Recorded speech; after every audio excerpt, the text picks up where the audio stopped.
관세음보살, 안녕하세요. 반갑습니다.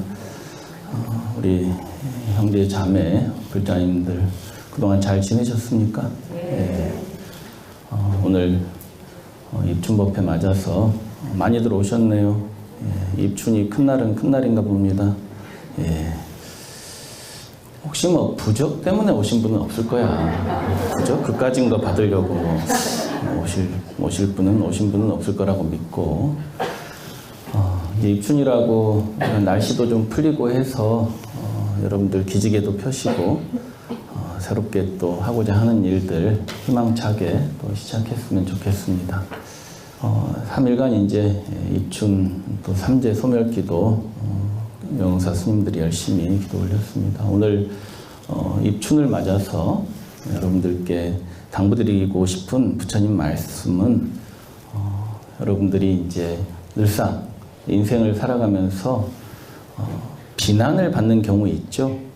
비난이라든지 다른 사람이 나를 험담한다든지 나를 뒷담화한다든지 욕한다든지 이럴 때 우리가 어떤 마음으로 어떤 자세로 이겨내야 되는지, 부처님께서는 어떻게 그런 상황 속에서 이겨내셨는지 그런 말씀들을 몇 가지 드리려고 해요. 여러분들 삼재가 있어요? 있는 것 같아요? 없는 것 같아요? 절에 다닌 사람들은 있는 것 같기도 하고, 교회 다닌 사람들은 삼재기도 다 안 하는데도 잘 사는 사람은 잘 살아요? 못 살아요? 그런 거 보면 삼재가 꼭 있지만은 않다. 우리가 있다라고 또 단정 지을 수는 없지 않나 이런 생각도 들고 그렇습니다. 그러니까 부처님께서는 모든 것은 다 우리 마음 자세에 달려 있다 그랬어요. 그래서 아무리 큰 재앙도 내 마음이 편안하고 내 마음이 자유로우면 아무리 큰 재앙도 재앙이 되지 않는다 그랬어요. 근데 아주 요 작은 재앙도, 조그만한 재앙도 내 마음이 편안치 못하고 내 마음이 행복하지 못하면 이 작은 재앙도 큰 재앙이 돼버린다 그랬단 말이에요. 그런 것 같아요? 아닌 것 같아요? 그러니까 재앙이네 아니네 하는 것들이 결국에는 어디에 달려있다? 사실은 내 마음에 달려있다. 마음에. 내가 어떤 마음가짐으로 그러한 것들을 대하느냐에 달려있는 것이다. 부처님께서 계실 때 이야기예요. 그 당시에 어떤 장자, 우리 거사님, 장자분이 한 분 계셨어요. 아주 부유하고 명성도 있고 그런 이제 장자가 딸이 하나 있었는데 그 딸이 엄청나게 이뻤다는 거예요. 그냥 이쁜 정도가 아니고 정말로 이쁘고 또 아버지에게 아주 효녀고 너무너무 또 재능도 뛰어나고 그래가지고 이 장자가 자기 딸을 누구한테 시집보내야 되나 고민이 됐다는 거예요. 우리 딸은 이렇게 예쁘고 이렇게 재능도 뛰어나고 고귀한데 이 세상 천지에 아무리 찾아봐도 우리 딸을 시집 보낼 사람이 없는 거야. 그래서 이 장자께서 고민하다가 우리 딸은 이 세상에서 제일 훌륭한 사람한테 시집을 보내야 되겠다.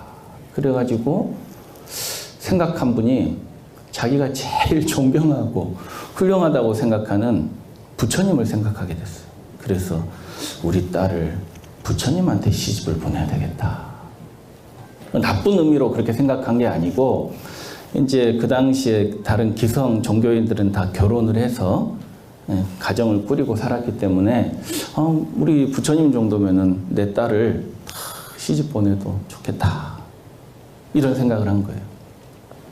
그래가지고 이제 결심이 딱 되니까 부처님을 찾아가가지고 부처님 이러고 저러고 해서 이 예쁘고 재능 많은 제 딸을 부처님한테 시집 보내고자 하니 부처님께서 허락해 주십시오. 부처님께서 허락했을까? 부처님께서 그 장자의 말씀을 한참 다 잘 들으시더니 장자씨여 이 육신의 아름다움이라는 것은 헛되고 덧없는 것입니다. 아무리 아름다운 외모를 가지고 있다고 해도 사실은 그것이 채색을 잘 해놓은 항아리에 똥 담고 있는 거하고 똑같은 겁니다. 아무리 예쁜 얼굴도 미모도 이를테면 비유하자면 채색이 잘 된 항아리 있죠? 색깔을 잘 칠해놓은 항아리에 뭐 담고 있는 거하고 똑같다? 똥 담고 있는 거하고 똑같다. 그래서 우리 불자들은 육신의 이 몸뚱이에 너무 집착해서는 안 됩니다.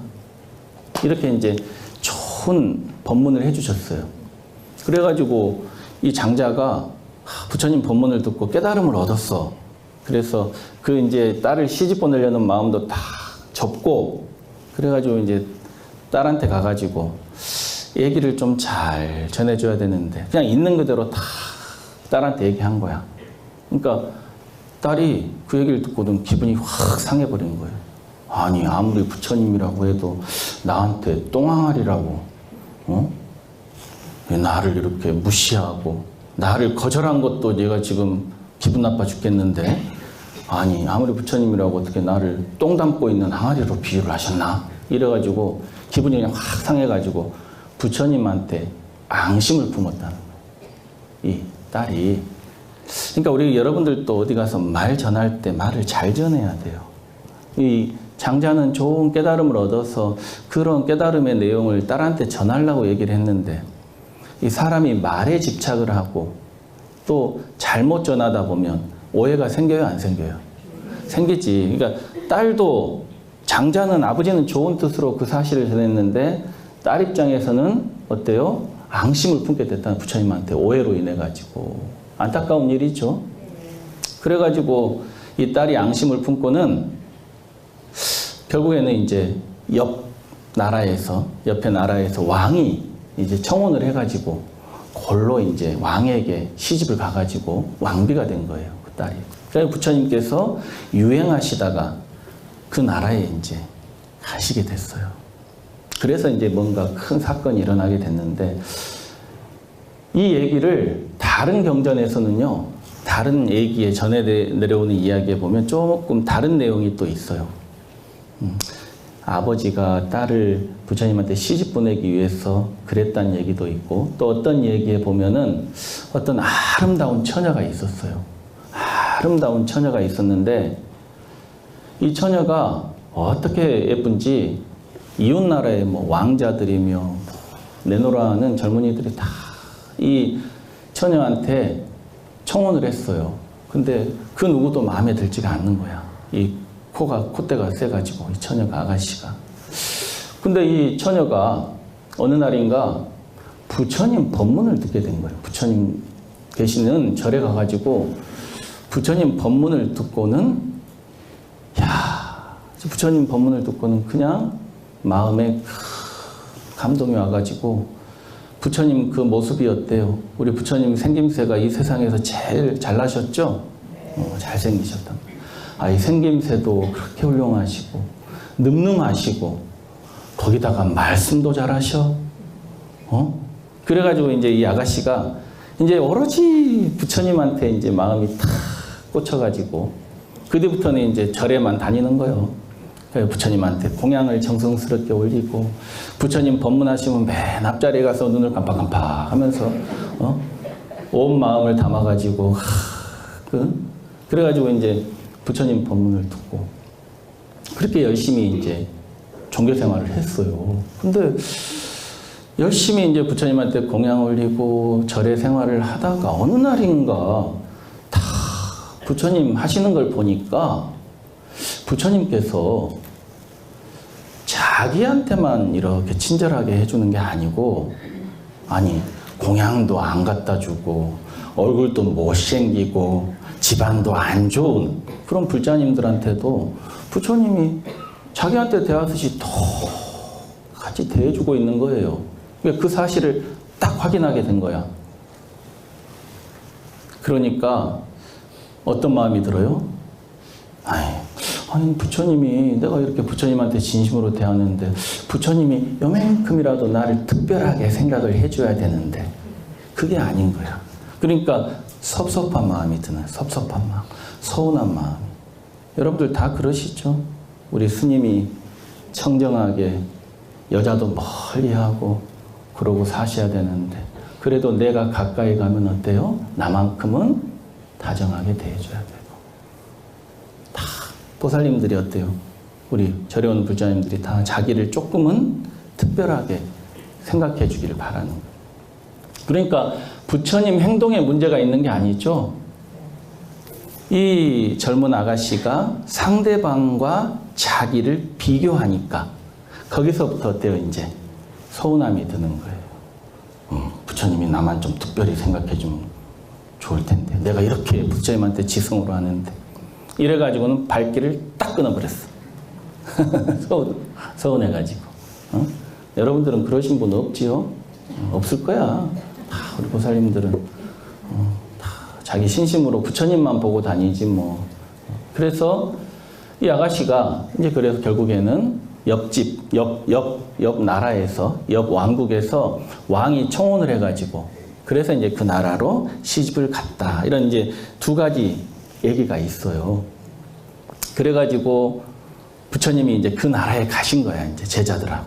그 나라에 가셨는데 부처님께서 또 법문을 하시고 많은 또 신도들이 와서 기뻐하고 행복해하고 그래서 이 왕궁의 왕녀들이, 궁녀들이, 왕비들이 부처님 법문을 듣고 와가지고 이 왕궁 안에서 이제 막 자기들끼리 야 부처님 법문이 너무너무 좋더라. 부처님 너무 늠름하시고 너무 훌륭하시더라. 이런 얘기를 딱 하니까 그 왕비가 이제 그 왕비는 정비인데 제일 큰 왕비인데 그 얘기를 딱 들으니까 어때요? 기분이 탁 나쁜 거예요. 왜? 그 전에 첫 번째 경우로 따지면은 자기가 부처님한테 앙심을 품고 있었죠. 앙심을 품고 있었단 말이에요. 부처님한테 앙심을 품고 있었는데 이 궁중의 여인들이 막 부처님을 칭찬하고 부처님 법문을 찬탄하고 하니까 그 소리가 기분 나쁜 거예요. 듣기 싫은 거예요. 그 두 번째 경우라면 뭐겠어? 두 번째 경우 제가 했던 얘기라면 그 전에 자기가 부처님께 이렇게 열심히 공양 올리고 옛날에는 부처님이 누구 거였어? 내 거였는데 이것들이 말이야 이제 와가지고 자기들이 막 부처님이 자기 것처럼 그렇게 자기 것인 것처럼 그렇게 얘기를 하니까 역시 어때요? 기분이 나쁜 거예요. 그래가지고 이 왕비가 왕한테 가가지고 고자질을 한 거야. 대왕이시여, 이 나라의 주인이 누굽니까? 그랬단 말이야. 그 대왕이 누구라고 그랬어? 이 왕국의 주인은 나지? 근데 대왕이시여, 이 나라의 백성들은 물론이고 이 궁중의 여인들조차도 이 나라의 주인이 왕이시라고 생각을 안 하는 것 같습니다. 이 모든 백성들이나 심지어 궁중의 왕녀들조차도 궁녀들조차도 어때요? 모두 다 부처님의 법문을 정신없이 들으러 다니고 또 법문에 반해서 부처님을 찬탄하고 마음으로는 부처님을 주인으로 섬기고 있습니다. 이 나라의 진짜 주인은 부처님입니다. 이렇게 이제 고자질을 했다는 거예요. 왕이 그러니까 기분이 좋아요, 안 좋아요? 이 왕도 불짜긴 한데 왕비가 그렇게 얘기를 하고 온 나라 백성들이 마음으로 부처님을 따른다고 하니까 왕도 기분이 탁 안 좋아져 버리는 거예요. 질투심이 있죠. 질투심이 있죠. 그래서 여러분들도 이렇게 절에 와가지고 스님 법문을 듣고 하셨을 때 집에 가면 거사님 앉혀놓고 남편 앉혀놓고 스님 법문이 좋네 어쩌네 이런 얘기 하시면 절대 안 됩니다. 그러면은 거사님이 귓등으로도 안 들어요.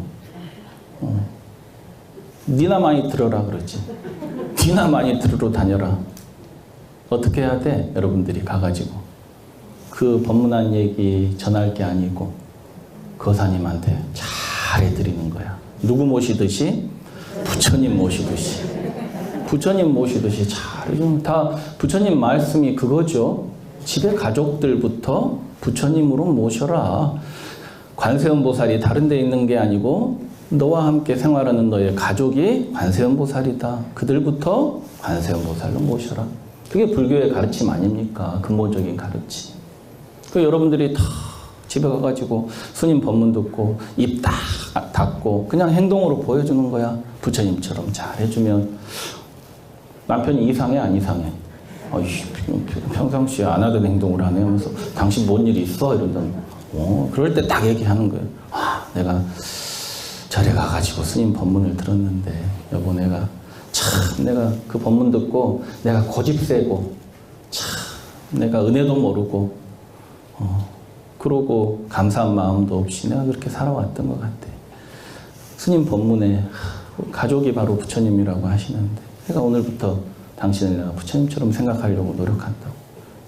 이러면은 남편이 뭐랄게 겉으로는 쓸데없는 소리 하네 이러지만서도 속으로는 어때요? 그 중이 참 괜찮은 중이네. 그 스님 참 괜찮네. 이러면서 어때요? 마음을 조금씩 연단 말이에요. 그래가지고 여러분들이 집에서 이제 성질 부리고 막 짜증내면 어때요? 네 오늘 절에 안 가나? 법문 한번 들을 때 됐는데 내가 데려다 줄게. 가자. 이래가지고 어때요? 차로 실어다 줘. 그래서 처음에는 절에 안 들어오시죠? 거사님이. 못 적으니까. 밖에서 기다리다가 이제 모시고 가고 하다가 그러다 차츰차츰 다니다 보면 어때요? 아유, 오늘은 법당 한번 나도 들어가 볼까? 이래가지고 절도 하고. 그게 포교하는 거예요. 가족들 포교하는 방법이 그렇게 포교를 하는 거예요. 그렇게 마음을 열게 하고. 여러분들이 이렇게 잘 말씀을 전해야 돼요. 뭔가 들었을 때 행동으로 전하고. 부처님께서도 성도하실 때 성도하기 직전에 마왕의 그 아끼는 예쁜 딸들을 3명을 보냈죠. 보내가지고 부처님이 성부를 막으려고 했어. 부처님을 유혹해가지고. 우리 여기 조각상에도 보면 나와 있죠. 여기 보면 조각상에도 보면 그런 장면이 조각이 돼 있어. 부처님 성불하기 전에 마왕의 딸들이 부처님을 유혹하는. 그래서 마왕의 딸들이 부처님께 수행하고 있는 부처님께 뭐라고 합니까? 수행자시여, 이 화창한 날에 이 좋은 숲속에서, 이 아름다운 숲속에서 밥도 먹지 않고 그렇게 고행을 하고 있으니 그 고행을 그만둬라. 이렇게 아름다운 저희들이 왔으니까 저희들과 함께 이 화창한 날씨에 이 아름다운 숲에서 함께 쾌락을 나눕시다. 그러고 유혹을 했어요. 그러니까 부처님께서 뭐라 해요? 부처님께서 그 마왕의 딸들에게 육신의 아름다움이라는 것은 아까 제가 말씀드렸듯이 그렇게 비유를 하시죠. 육신의 아름다움이라는 것은 채색이 잘 된 항아리에 똥을 담고 있는 그런 것과 같은 것이다. 나는 그 육신이 영원히 아름답지 않고 언젠가는 허물어져 갈 것이고 덧없는 것이라는 것을 알기 때문에 나는 너희들의 유혹에 흔들리지 않는다. 나는 성부를 위해서 더욱 정진하겠다. 이렇게 이제 얘기를 하죠. 그래서 그 유혹을 부처님께서 탁 물리치셨단 말이에요. 유혹을 물리치시고 이 마왕의 딸들이 그래도 유혹을 멈추지 않고 계속 부처님 곁에 머무니까 부처님께서 어때요? 손가락을 탁 드시더니 그 딸들을 탁 가리키셨다는 거예요. 경전에 보면 그렇게 나와요. 탁 가리키니까 이 아름다운 아가씨 3명이 순식간에 뭘로 변해버려요? 노파로 변해버렸다는 거예요. 노파로. 탁 가리키니까 노파로 변했다. 그래서 부끄러워서 이제 그냥 가버렸다는 얘기. 이게 요즘에 젊은 사람들은 이런 얘기들을 들으면 부처님께서 인간의 육신을 사람을 조금 비하하는가 이렇게 생각하는데 그런 게 아니죠. 바로 우리가 아름답다고 생각하는 그 젊은 육신이라고 하는 것도 영원하지가 않죠. 결국에는 허물어질 것이고 결국에는 누구나 다 노파의 모습으로 노인의 모습으로 우리는 삶을 살아가게 되니까 이 쾌락과 고통이 우리는 다른 것이라고 생각하는데 사실은 동전의 양면처럼 어때요? 쾌락과 괴로움이라고 하는 것이 같은 것이란 얘기예요. 젊은 아름다운 여인과 나이 든 노인의 그런 모습이 사실은 별개의 것이 아니고 하나라는 거죠. 그 가르침을 부처님께서 이제 말씀을 하신 거고, 다분히 그 당시에는 여성의 인권이 없었기 때문에 그런 비유를 또 하셨을 것이고, 그건 단순히 여성만 얘기하는 것이 아니고 이성에 대한 그런 가래심, 그런 것들을 집착심을 끊게 하기 위해서 부처님께서 그렇게 비유하신 것이다. 여러분들이 이렇게 이해를 하셔야 됩니다. 그래서 이제 부처님께서 그렇게 인기가 좋으니까 이 왕이 이 명령을 내려가지고 이 나라에 명령을 내려요. 질투심에 사로잡혀가지고 명령을 내리기를 어떻게 내리느냐? 앞으로 부처님과 제자들의 공양을 주지 마라. 탁발 오면은 밥 주지 마라. 그리고 부처님 법문 들으러 가면 다 죽인다. 부처님 법문도 들으러 가지 마라. 왕이 그렇게 명령을 내린 거예요. 그 이제 한 여인의 그 오해로 인한 앙심 때문에 그런 거죠. 앙심 때문에 부처님 법문도 듣지 마라. 부처님과 제자들이 오면 밥도 주지 마라. 또 밥 얻으러 올 때는 욕을 해라. 욕설을 해라. 욕설을 해라. 그러니까 왕이 명령을 하니까 백성들 입장에서는 따를 수밖에 없어요? 있어요? 따를 수밖에 없죠. 안 따를 수는 없죠. 그래서 이제 다 굶어 죽게 생겼어. 부처님 포함해서 제자들이 다 밥을 안 주니까 사람이 밥 안 먹으면 아무리 뭐 부처님 제자들이라고 해도 살 수가 없죠. 그래서 이제 아난존자가 부처님을 항상 시봉하는 비서인 아난존자께서 부처님께 간청을 드려요. 부처님, 저희가 이렇게 공양도 얻어먹지 못하고 너무너무 괴롭고 힘든데 다른 나라로 우리가 이제 옮겨가는 건 어떻습니까? 그랬더니 부처님께서 하시는 말씀, 아나나, 만약에 그 나라에서도 그러면 옮겨간 그 나라에서도 공양을 주지 않는다고 한다면 너 어떻게 할 거냐 그랬더니, 그러니까 아나니, 부처님 그러면 또 다른 나라로 또 가보죠 그랬단 말이에요. 그러니까 부처님께서 아나나, 만약에 또 그 나라에서도 공양을 안 주면 어떡할 것이냐. 참된 불자는 비난이 있더라도 전쟁터에 나간 코끼리가 화살과 창을 많이 맞더라도 어때요? 피해요? 안 피해요? 안 피하고 당당하게 맞서 싸우듯이 참된 불자는 비난에 도망가거나 비난을 피해서는 안 된다. 비난에 당당히 맞서서 자신을 돌아봐야 된다. 정말로 내가 비난받을 만한 일이 있어서 비난받는다면 어떻게 해야 돼요? 참회하고 스스로 고쳐야 되겠죠. 근데 비난받지 않아야 될 일인데 오해로 인해서 비난받았을 경우에는 그거 사실 비난받지 않을 일이니까 그 신경 쓸 필요 있어요? 없어요? 사실은. 비난하는 사람의 몫이죠. 그럼 비난하는 사람의 몫이야. 나는 비난받을 일을 안 했기 때문에 묵묵히 내 길을 가면 된다. 그러니까 부처님께서는 이렇게 비난을 피해 다니는 것은 사실은 쫓겨 다니는 것이다 그랬단 말이에요. 그렇죠? 비난을 피해서 여기서 비난받으니까 절로 가고 저기로 가고 저기서 가서 또 비난받으니까 또 다른 데로 가고 하면은 내가 봤을 때는 내 주장으로는 내 의지대로 다니는 거다 생각하지만 사실은 어때요? 쫓겨 다니는 거란 말이에요. 쫓겨 다니는 거란 말이에요. 여러분들도 영흥사 와서 어때요? 좀 다녀보다가 마음에 안 들고 도반들이나 욕하고 그러면 어때요? 뭐 다른 절 가지 마. 절이 뭐 영흥사밖에 없나? 그래도 다른 절 가서 잘 살면 되는데 좋은데 또 그 절에 가서 또 적응을 못해. 그래갖고 또 어때요? 응? 도반들하고 관계가 않고 스님 또 마음에 안 들고 그러면 에이 또 한번 또 옮겨보지 뭐. 철새도 아니고 그냥 이절저절 이 스님 저 스님 이 종교 저 종교 절에 다니다가 아유 이제 나이도 있고 하니까 교회로 좀 다녀봐야 되겠어.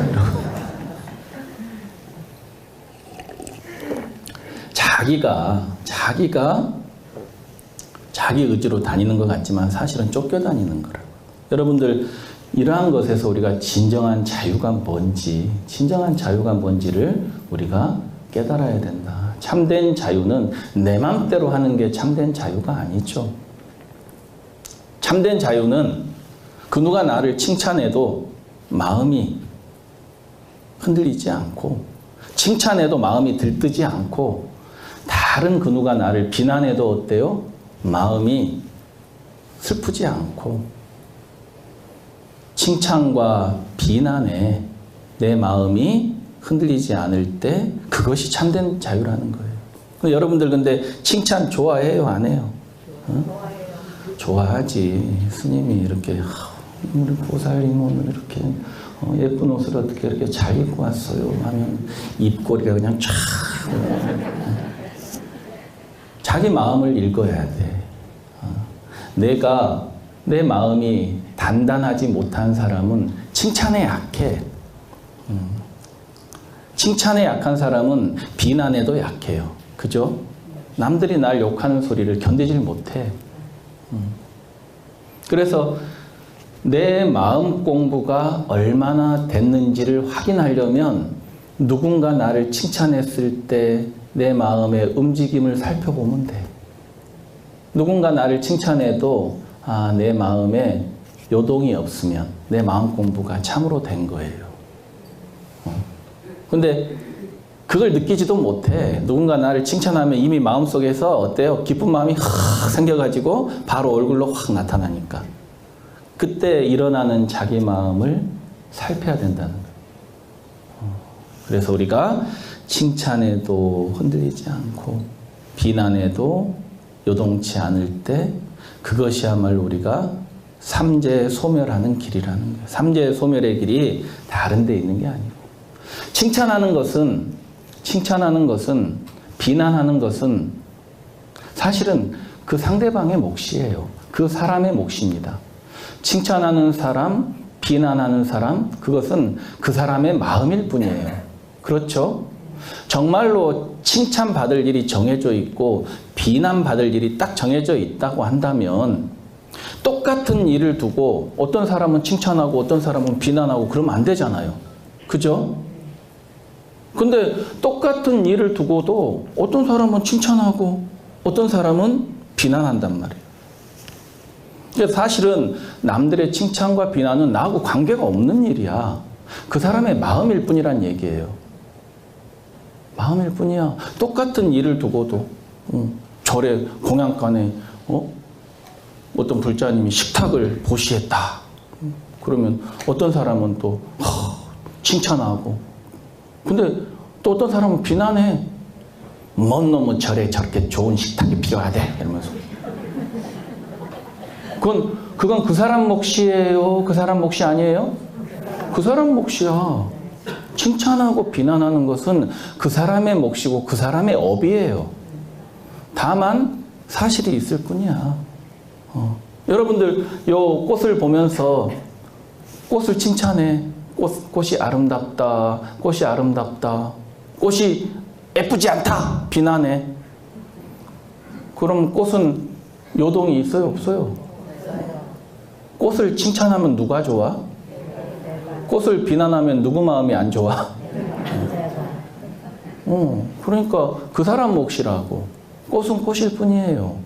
꽃을 보고 아름답다고 칭찬하는 사람이나 예쁘지 않다고 비난하는 것은 그 사람의 몫일 뿐이지 꽃하고는 관계가 없다. 그러니까 여러분들도 남들이 나를 칭찬해도 나를 비난해도 신경 쓸 게 있어요? 없어요? 없어. 오히려 참된 불자라면은 나를 비난하는 사람이 있으면 그 사람하고 더 친해지려고 노력을 해야 돼. 세상 일이라는 건 나 좋아하는 사람만 갖고 일할 수 있어요? 없어요? 나 싫다는 사람하고도 잘 지내야 돼. 그래야 일이 성사가 돼. 그죠? 근데 우리는 대부분 나 칭찬하고 나 좋아하는 사람만 가까이 하려고 해요, 안 해요? 하지. 그래가지고 탁 파당을 지어가지고 절에서도 나하고 친한 놈만 이리 뭉쳐. 나하고 안 친한 놈은 절로 가. 근데 예를 들어서 자기가 절에 큰 일을 하고 싶으면 나하고 친한 놈만 필요해? 나하고 안 친한 놈의 도움이 더 필요해? 나하고 안 친한 놈들 도움이 더 필요한 거지. 왜냐하면 그 사람들이 돕지 않으면 일이 성사가 안 돼요. 그 사람들이 반대해버리면 성사가 안 된다. 그래서 비난하는 사람을 오히려 어떻게 해야 된다? 우리 불자들은 더 사랑하고 더 가까이 해야 된다. 그래서 예수님께서도 뭐라 했어요? 원수를 사랑하라. 부처님은 항상 한술 더 뜬다 그랬죠? 부처님 뭐라 했어요? 원수하고 같이 살아라 그랬다면, 원수와 원림을 삼아라 그랬어. 그냥 원수를 사랑하는 건 그건 안 돼. 그 정도 갖고는 내가 해탈할 수 없어. 내가 진정으로 행복하고 자유로운 존재가 되려면 원수하고 살아야 돼. 원수하고 떨어져서 안 보려고 하면 안 된다는.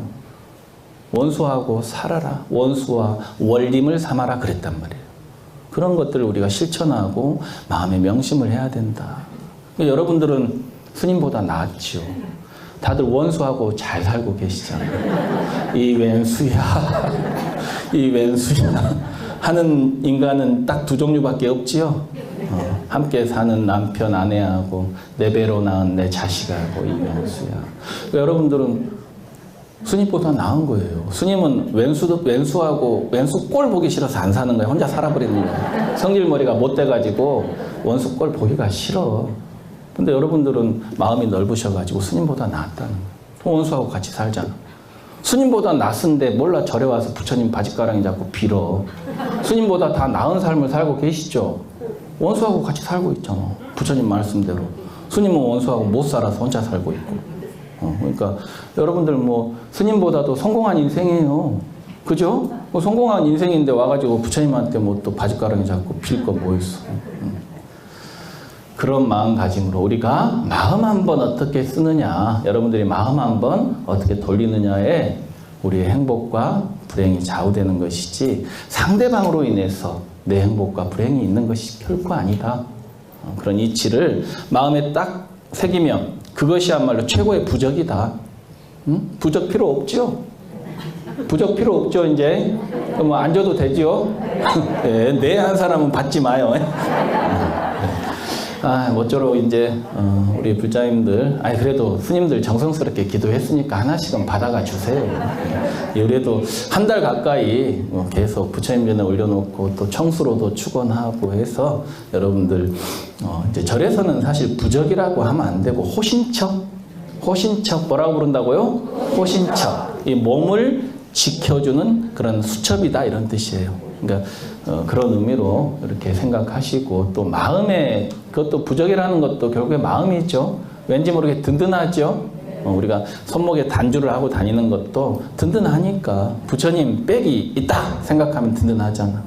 그런 관점에서 여러분들이 부적도 생각해 주시고 이제 법회 끝나면 바로 그렇게 줄 다 서서 부적을 이제 순서대로 나눠드릴 테니까 질서정연하게 부적 나눠줄 때마다 보면 매년 그냥 아기 다툼이 벌어져. 그러지 말고 올해는 한번 질서정연하게 딱 해야죠. 위쪽부터 일어서서 딱 받고 나가신다든지 해서 그렇게 하시고 모쪼록 오늘 이제 입춘인데 우리 영웅사 불자님들 새해 복 많이 받으시고 올 한 해 무엇보다도 건강하시고 그리고 올 한 해도 영웅사 스님들과 함께 우리가 행복과 자유를 위해서 함께 열심히 정진하는 그리고 영웅사에서 기도하면 모든 소원이 다 성취되는 그런 기도 성취 도량으로 우리가 함께 정진해서 그런 아름다운 도량을 함께 만들었으면 좋겠습니다.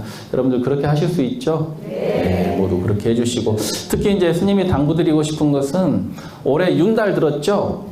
그래서 윤달 들어가지고 사실은 영흥사에서도 뭐 행사를 할까 해가지고 생전예수제 했던 이제 기존에 했던 행사도 하고, 무엇보다도 좀 중요한 게 4월 15일 날 이제 윤달에 우리가 3사 성지순례 갔죠. 윤달에 절 세 군데 성지순례 가면 좋다 그래가지고 3사 성지순례를 가는데, 그냥 성지순례가 아니고 저기 화엄사에서, 영흥사 큰 집이 있죠. 큰 집인 화엄사에서 보살개를 수계살림하는 법회를 연답니다. 그래서 이제 우리 영흥사도 화엄사 작은 집이고 말사기 때문에 우리도 많이들 참석해서, 여러분들 우리 영흥사 불자님들은 불교대학 졸업하신 분들, 불교 입문반 하신 분들은 5개는 다 받으셨죠. 근데 보살개는 한 번도 안 했어.